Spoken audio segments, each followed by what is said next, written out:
ప్రతి అక్షరం ప్రజల పక్షం. HR9 న్యూస్ టీవీకి స్వాగతం, సుస్వాగతం. శ్రీ సత్యసాయి జిల్లా పుట్టపర్తి నియోజకవర్గం బుగ్గపట్నం మండల కేంద్రంలోని స్థానిక ఆర్టీసీ బస్టాండ్ ప్రాంగణం గాడిదలకు అడ్డాగా మారింది.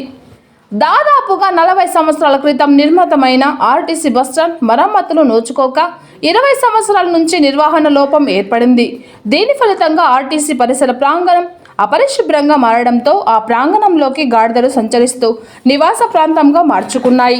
ఇప్పటికైనా ఆర్టీసీ సంబంధిత అధికారులు బస్టాండ్ ప్రాంగణాన్ని పరిశుభ్రంగా ఉంచి మరమ్మతులు చేపట్టాలని ప్రజలు కోరుతున్నారు.